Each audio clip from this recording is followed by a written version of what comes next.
একটি রাজ্যের মুখ্যমন্ত্রীকে বিধানসভা থেকে সাসপেন্ড করা হলো। তার নিজ গ্রামের মানুষ যাদের ভোটে তিনি জিতেছিলেন তারাই লাঠি হাতে তার বাড়িতে হামলা করলো।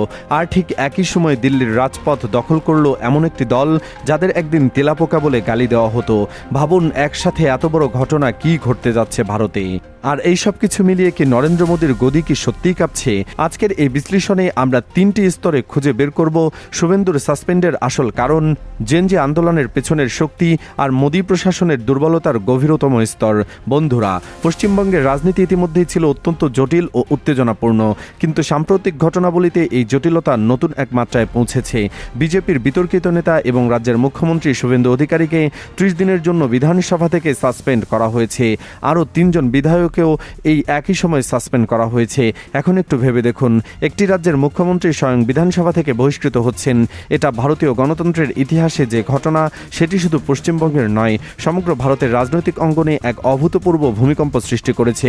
কিন্তু শুধু সাসপেন্ড নয়, আসল ঝড় তুলেছে তারপরের ঘটনাগুলো।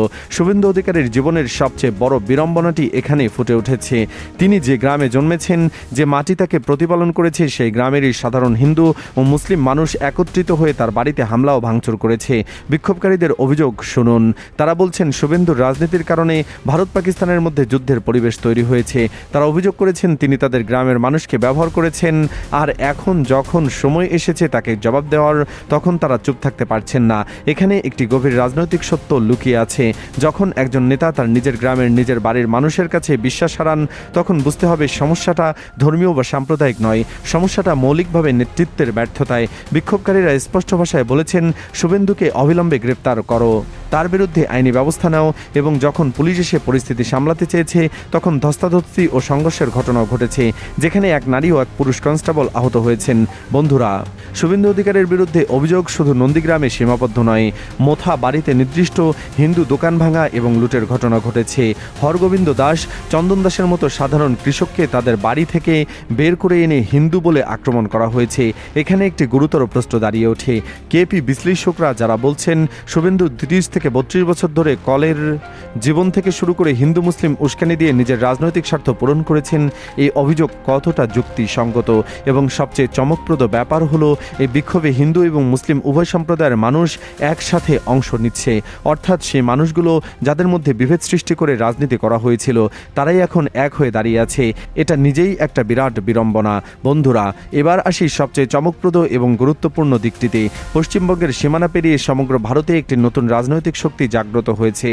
নাম হলো ককরোচ জনতা পার্টি। এই দলের নামের পেছনে একটি হৃদয় বিদারক কিন্তু অত্যন্ত শক্তিশালী গল্প লুকিয়ে আছে।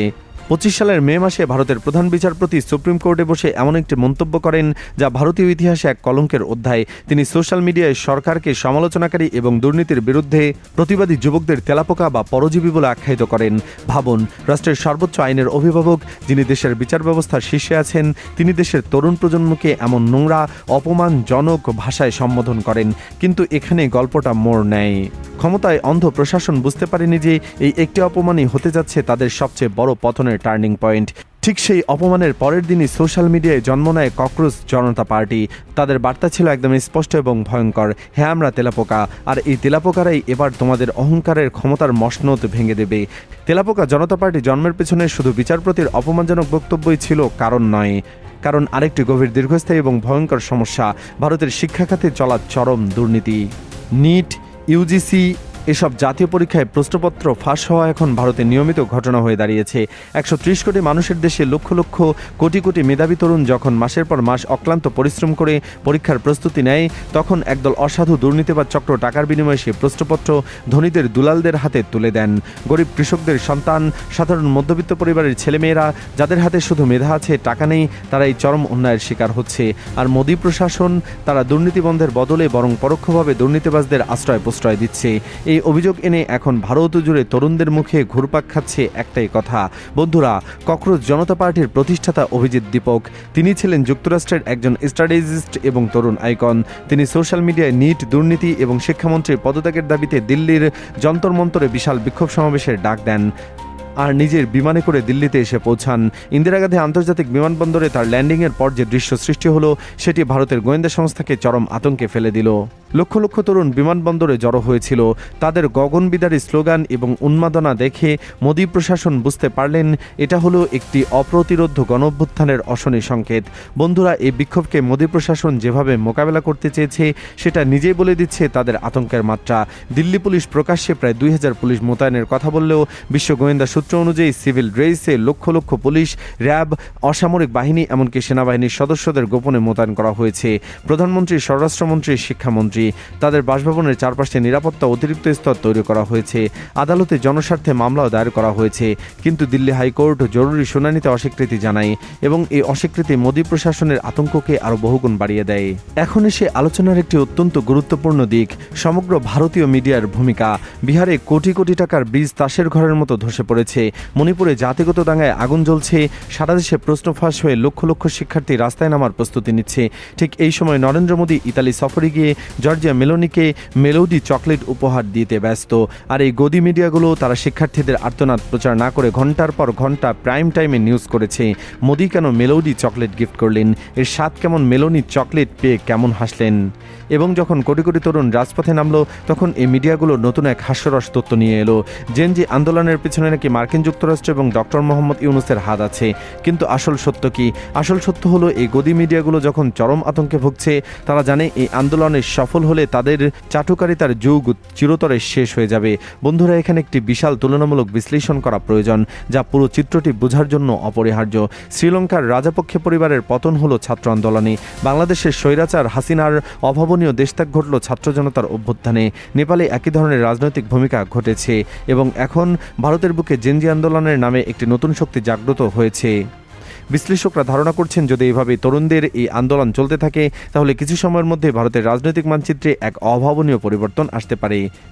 কি ইতিহাস সাক্ষী, তরুণরা যখন একবার নিজেদের অধিকার আদায়ের জন্য রাজপথে নামে তখন পৃথিবীর কোনো স্বৈরাচারী শক্তি তাদের দমিয়ে রাখতে পারে না। রাজাপক্ষ থেকে শেখ হাসিনা কেউই গদি বাঁচাতে পারেনি। গোহত্যা নিষিদ্ধ করলে গরুর বিকল্প দেওয়া হয়নি। শিক্ষায় দুর্নীতি বাড়ালে দায়ীকে শাস্তি দেওয়া হয়নি। যুবকরা প্রতিবাদ করলে তাদের তেলাপোকা বলে গালি দেওয়া হলো। গদি মিডিয়া সত্য লুকিয়ে রাখলো। আর ফলাফল, একটি রাজ্যের মুখ্যমন্ত্রী নিজ গ্রামে ভাঙচুরের শিকার হলো। দিল্লির রাজপথে তরুণরা দেশের সবচেয়ে বড় আন্দোলনের ডাক দিল। আর তেলাপোকা নামে অপমানিত প্রজন্ম এখন দেশের রাজনৈতিক মানচিত্র বদলাতে চলেছে। বন্ধুরা, আজকে আমরা 3টি বড় ঘটনাকে একসাথে জোড়া দিলাম। শুভেন্দুর সাসপেন্ড, নন্দীগ্রামে গ্রামবাসীর বিক্ষোভ আর জেনজি আন্দোলনের উত্থান। এগুলো আলাদা মনে হলেও একই মূল সমস্যার প্রতিধ্বনি। আপনারা কি মনে করেন, ভারতের রাজনৈতিক মানচিত্র কি সত্যি বড় পরিবর্তন আসতে চলেছে? শুভেন্দু অধিকারের ভবিষ্যৎ কেমন হবে এবং জেনজি আন্দোলন কি মোদী সরকারের পতন ঘটাতে পারবে? আপনাদের সুচিন্তিত মতামত কমেন্টে জানান। ভিডিওটি ভালো লাগলে একটি লাইক দিন, শেয়ার করুন আর এই ধরনের গভীর রাজনৈতিক বিশ্লেষণ সবার আগে পেতে আমাদের চ্যানেলটিকে সাবস্ক্রাইব করে বেল আইকন অন করে রাখুন। দেখা হবে পরবর্তী ভিডিওতে।